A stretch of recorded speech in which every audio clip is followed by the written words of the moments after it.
This strategy we're going to see now is called inside-outside circle, where we have two circles, one going inner and one around it on the outside, and as they move, they meet different people, and when the signal's given, they share ideas with that person opposite them. This is a great way of having kids deepen their understanding of the discussion and their concepts of this web page that they've been critiquing. Let's watch the class participating in this inside-outside circle activity. One of the things we're going to do to get you all thinking and spark ideas, we're going to do an inside-outside circle, and I've given you all a 1 or a 2.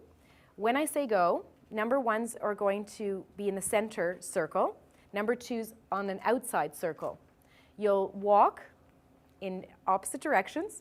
When you hear the bell, you'll stop, and when you are in front of somebody else, this is your job. The number 1s who are on the inside are going to state a recommendation for the website or something that they found really effective on the website and liked or disliked. The person on the outside, the number 2, is going to respond to that comment. So I'm just going to repeat the steps again. Number 1s are going to come to the center of the circle. Number 2s are the outside circle. You will move in 2 different directions in the circle until the bell rings. Bell rings, you stop whoever you're facing. Number 1s will share either a recommendation about the website, something they found very engaging, or something they disliked, which would go with a recommendation.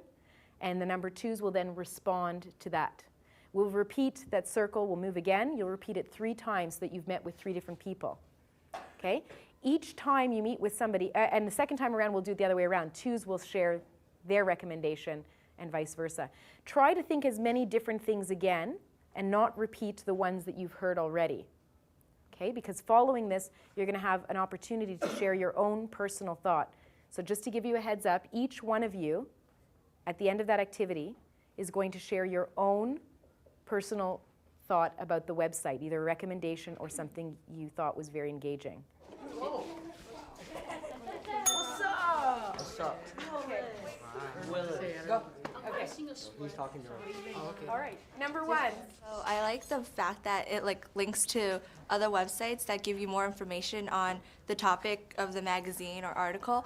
But I would recommend that when they link to the website, it goes directly to the spot where instead of going to the homepage of the page that it linked to, it goes directly to the page that they want you to read. My recommendation to them is to all their subtitles were on the right side of the column, making it harder to navigate where you want to go, and all the other big stories that they had are taking up the entire space. So maybe if they moved their subheadings to one of the bigger sections, it would be easier for us to notice. Okay, 2s. Walking again. There was a lot of videos talking about how many human rights there is, and it taught you about.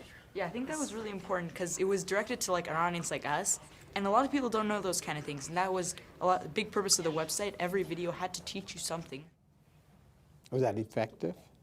Yes, I think it was effective because one person is sharing his or her own idea, and the other person is responding back to it. So when you have feedback on a feedback you're giving to a web page, it's even more effective. And how many times do you interact with the partner? I think we did that 3 or 4 times. Mm-hmm. I found it very good because you're accountable. You have to talk because you're sort of in those pairs. You're not able to. You're not in that mentality where you're in a chair so you can hide behind and just fade back and let everyone else do the work.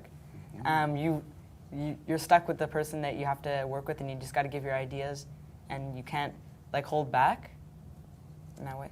Good. And Danny? I thought it was basically phenomenal because the way that everyone was able to move, but they still had their time to think about what they wanted to say, and because everyone was getting the chance to talk, there was no one not talking. Everyone was speaking their ideas, and it was as if it was almost like it was a force. They had to talk because you couldn't, like Dan said, you couldn't hide behind anyone. So it forced everyone to talk, and it made everyone give feedback on the feedback for the website. Interesting. Were there tables and chairs? I didn't see any in there. We moved them back so we had the space for us to make the circles. Very nice. I think just the environment of moving around instead of doing just desk work creates a more fun and more like active environment. So, you know, when you're sitting in a desk with a paper and pencil, you tend to be more quiet because that's the atmosphere. But then when you're moving around and everyone suddenly starts talking, it invites you and encourages you to talk even more. Were you surprised at what anybody said? Yeah, because I was surprised because one of the partners that I had tends not to talk when we're sitting in the tables, and then start to give his own ideas and like be a bit more freely. And he had some pretty strong ideas, and I didn't take that into account. Interesting.